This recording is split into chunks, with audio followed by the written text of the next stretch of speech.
So here is how the grid lines up then. Toppy Hakkinen, Jerome Grosjean start on the front row of the grid. Row 2 is Ollie Webb and Craig Breen, who had that masterful recovery after his Q2 dramas. Row 3, Abby Eaton and Perry McCarthy. Down towards that first corner is going to be very interesting. How do you deal with it when you're starting a little bit further back? Like, for example, Breen, he's on the second row, but he's got a clearer run down to that first corner from there. But he also is on the outside, so he does have the problem of maybe not being able to cut across. He can only hope that maybe he can hang it around the outside and have the inside for turn 2.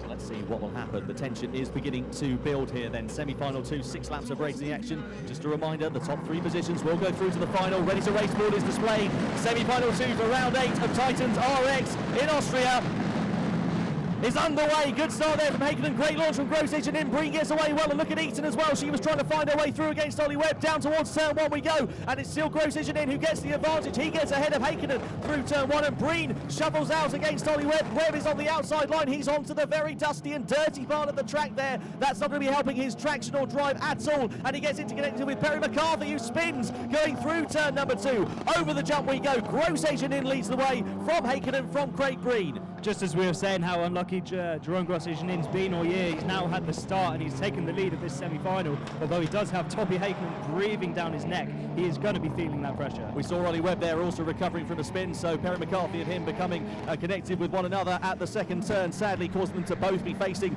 the wrong way, which is a big disappointment, and Ollie has actually pulled off to the side of the racetrack, as we can see there. So a difficult end to his weekend in the gravel trap, sadly for him. But look at Hakkinen now, he is really piling the pressure onto Grosjean, and Breen is there to pounce if anything goes wrong between these two. Look at the great drive that Hakkinen is getting through this second phase of the corner. He's going to try and set something up going into this corkscrew section, but is he going to be close enough? Will he be able to do anything? Coming down into it now, Grosjean defends that line absolutely textbookly perfect. Yeah, Hakkinen's just holding that tight line through the dirt section. It's just giving him fantastic drive all the way through the corner. But yeah, he's passed Grosjean twice already this weekend, or today even, and he's going to be wanting to do that again here in this semi-final. Down to that first corner we go. Grosjean, of course, if he does win this, he'll start from the front row of the grid for the final coming up later on here this afternoon. So let's see what will happen. Will Hakkinen be able to do anything? The door's been opened a little bit there with Grosjean just running a tad wide, but Hakkinen's not able to take an advantage of it, and Grosjean gets good drive coming over that jump as well. Crucially, it's not going to allow Hakkinen an opportunity to sneak through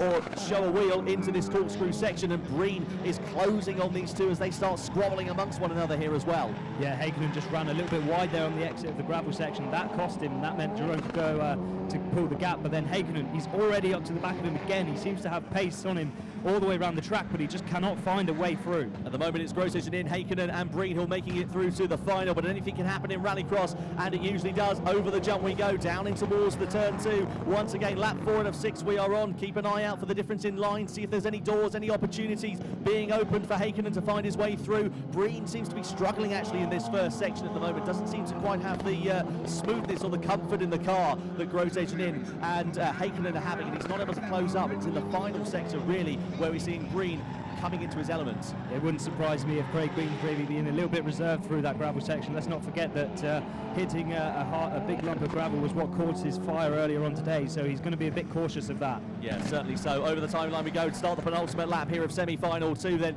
down in towards that first series of corners we go. Once again, Hakkinen is trying to find an opportunity. Don't forget, of course, this counts for where he'll start in the final, so it's very crucial. He's found an opportunity. He's up the inside. Hakkinen goes through on Grosjean at turn 2. He's through into the race lead. Brilliant driving there from Toppy Hakkinen. He found an opportunity. He got the drive. He had the momentum, and now he leads here in semi-final 2. An extremely clean move that was as well. The door only had to be opened a tiny little bit by Grosjean, and Hakkinen didn't need asking twice. He stuck his nose in there and got the job done, and he's already pulling a gap now. And Breen fancies joining the party here as well, so one small mistake there from Grosjean could be set to potentially cost him 2 positions onto the final lap we are, though. Breen is going to have to be very, very quick and confident in this first sector if he's going to try and find his way past the Frenchman. As things stand, over the jump we go. Breen really giving it everything he's got. He's got the tighter line going through turns 2. He's got the inside line. He's nearly trying to sneak a wheel up the inside, but he's not close enough as Grosjean firmly shuts the door on the Irishman.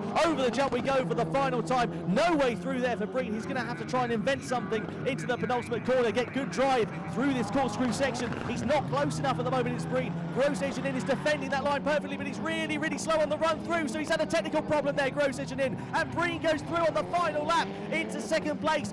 Over the line we go though, meanwhile, with Tommy Hakkinen, who takes victory in semi-final 2. Breen finishes in second place, and if Grosjean can just keep going, he'll finish in third position. Over the line he comes. Oh, and is he going to do it? Yes, he is. He just does it. Abby Eaton just misses out on the line there. Well, that was closer than we ever imagined it would be. McCarthy is going to come home in 5th position, but that was hugely close there for Grosjean, touch and go as to whether he was going to make it through.